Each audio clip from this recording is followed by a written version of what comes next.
Curious Naked Diatribes. Curious Naked Diatribes. Curious Naked Diatribes. Curious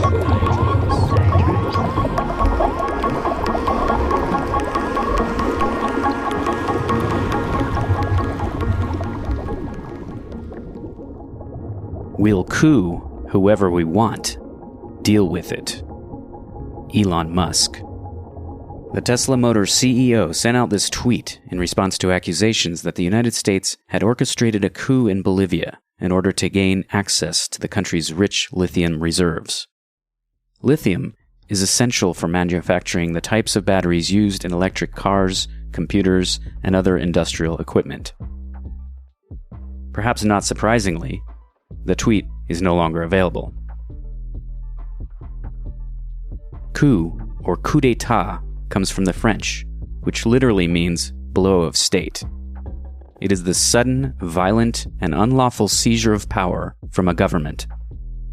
And in this episode, we'll look at how the United States has done exactly that throughout Latin America and the Caribbean. Guatemala, 1954. Grenada, 1983. Honduras, 2009. Bolivia, 2019. Just to name a few. Of course, you may be wondering, why is this important to me? I would say to you that if democracy is as dear to you as many claim, then you ought to be taking note of what takes place throughout the hemisphere.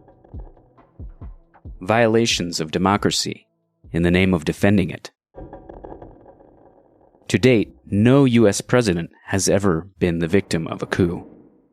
Perhaps the closest thing in the imagination of North Americans would be the January 6, 2021 invasion of the U.S. Capitol, in which 5 people lost their lives.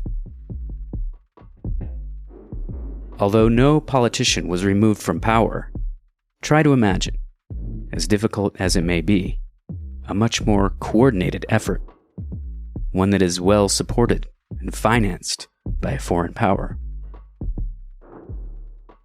Are you able to imagine the candidate you voted for being forcibly removed from office and replaced?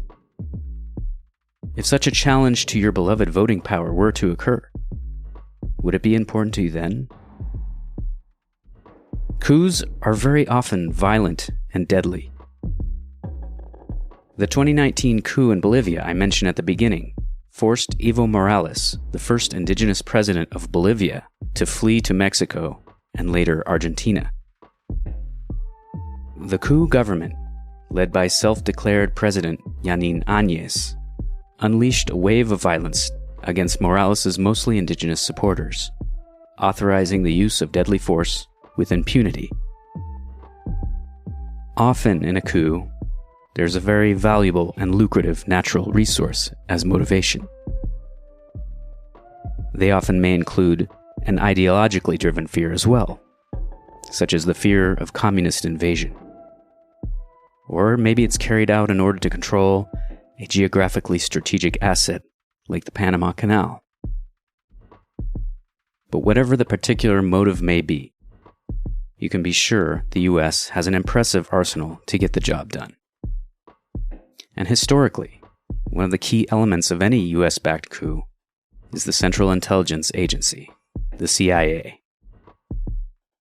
In their book Bitter Fruit, the story of an American coup in Guatemala, authors Stephen Schlesinger and Stephen Kinzer go into great detail about how the CIA carried out Operation Success, the coup that ousted the democratically elected Jacobo Arbenz in 1954, by training and financing rebels in Nicaragua.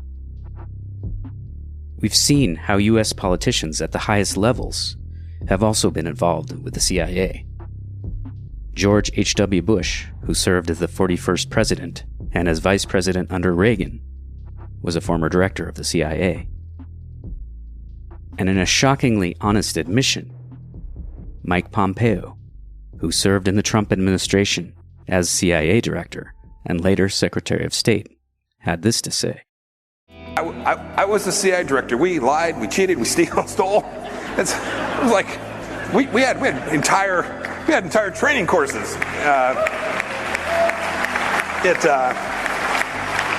it reminds you of the glory of the American experiment.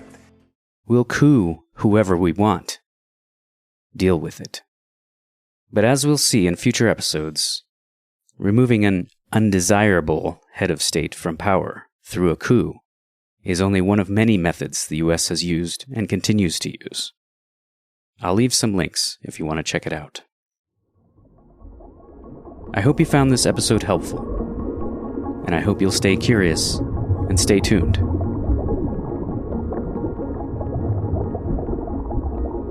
Curious Naked Diatribes is a production of Javi Media. New episodes first and third Tuesdays. You can get in touch through info@javimedia.net.